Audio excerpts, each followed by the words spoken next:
Hello, my name is Cindy Mendez, and in this opportunity, I will be comparing the functions of the language according to Leech and according to Jakobson.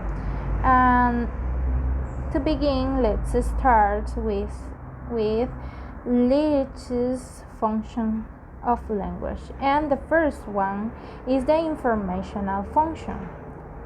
Which affirm or deny positions, as in science, or the statement of a fact, describe the word or some reasons for it, can be a true value and therefore contribute to logic. The example of the informational function can be found in encyclopedias, formal articles, textbooks, and manuals. And also, this one can be considered the most important function because it helps us to deliver messages, describe things, and give our listeners new information. That's why it is called the informational function, because we use it when we want to inform something. Okay, the next function is the expressive function.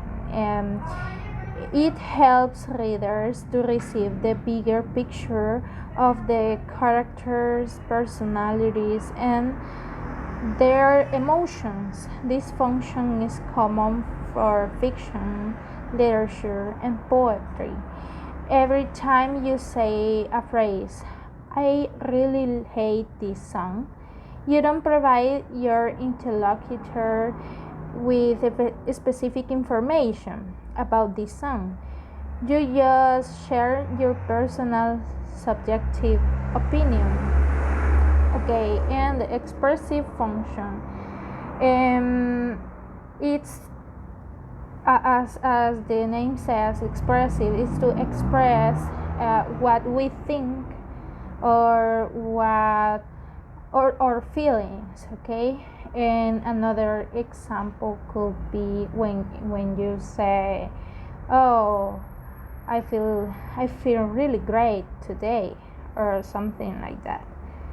The next function is the directive function, and this function is somewhat similar to the previous one because the general meaning of the phrase is not as important here as affective and situational meanings, and people use it to induce specific reactions or actions.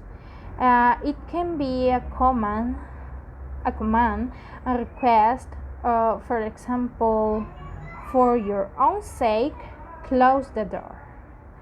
Is for example, when we use commands, but in an imperative way, as our mothers used to say, "Oh, be still, be quiet."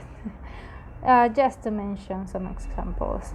And the next function is the aesthetic function. And Leech doesn't distinguish any specific purpose of this function and considers its words and sentences to be linguistic artifacts.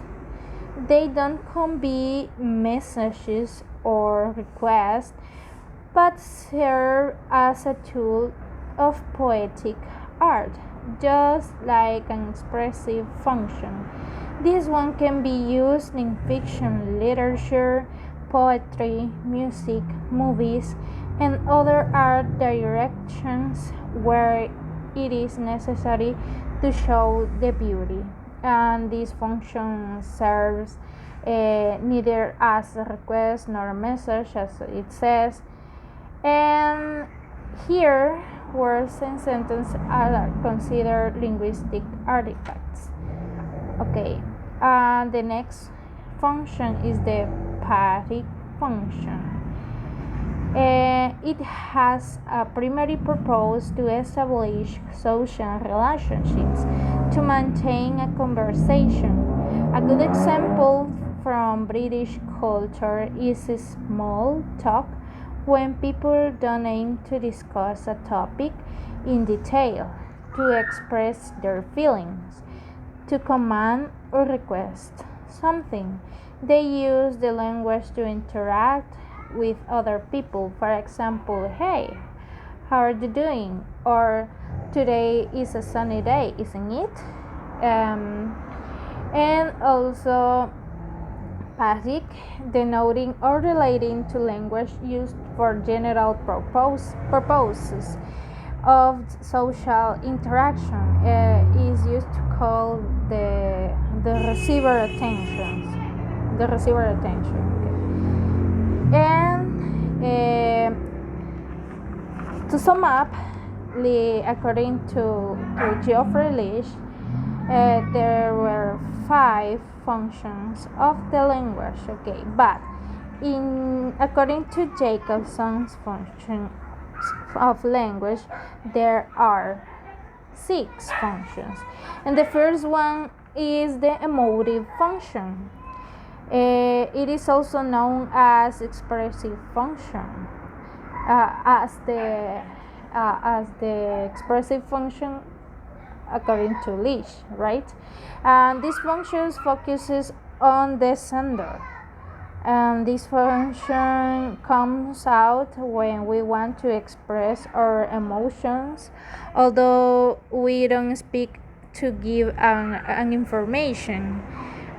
In this function, we communicate for ourselves more than other people who hear us or not.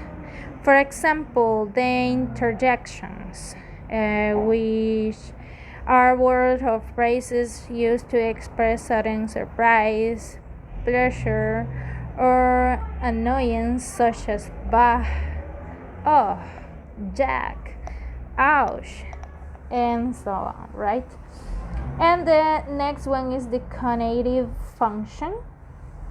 And the conative function is an orientation toward receiver, and this function finds its purest grammatical expression in evocative and imperative sentences, and it helps us to make people do something, and includes orders and prayers. For example, drink or go away, or for example, the idiom go and fly a kite, right?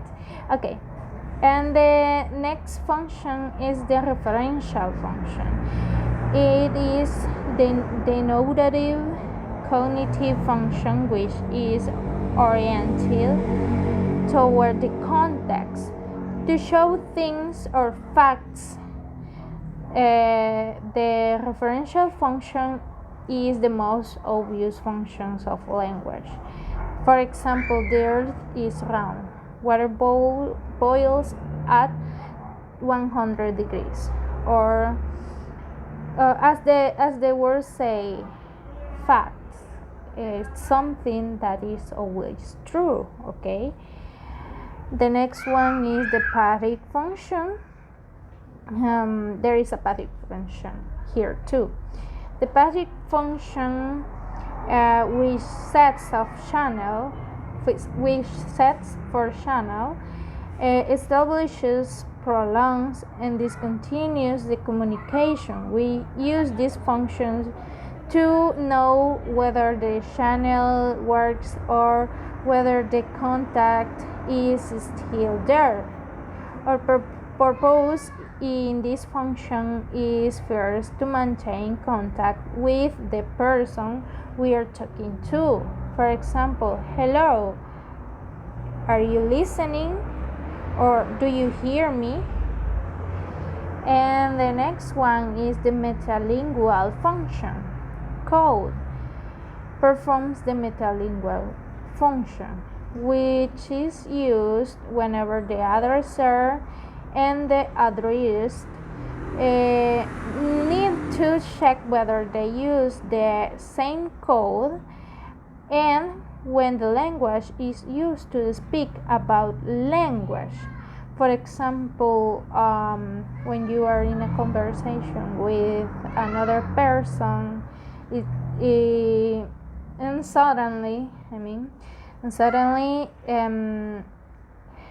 that person says a difficult word or a new word for you. So you need to ask, what do you mean by krill in this case? Is the new word. What do you mean by krill? Or what is plucked?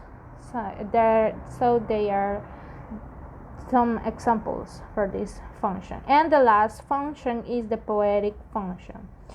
The poetic function, which is orientation toward message, and the focus on the message is and the focus for the message for its own sake. This function includes more than poetry. Linguistics cannot limit itself just to the field of poetry. When we say John and Marjorie instead of Marjorie and John, or when we say horrible Harry instead of terrible Harry or dreadful Harry, which have same meaning, and we use the poetic function of language. Okay, but what are the similarities between these two these two people? The similarities is both Leech and Jakobson talk about the expressive function, which is used to show feelings, but the difference is that Jakobsons divide the expressive function into the emotive function and the poetic function. Okay, and another similarity is that the directive function distinguished by Leech is similar to the conative function distinguished by Jakobson, since they use commands to express. As you can see in this, the directive function, the examples, it says it mentions the use of commands, but also in the conative functions do that.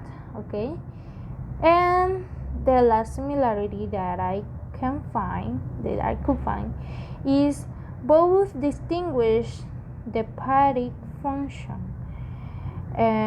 which is expressed to maintain social relationships and to begin or continue conversations, to call the receiver attention, right? And from my point of view, I consider the Jakobson's functions of languages more complete and more explaining. Okay, and that's my opinion.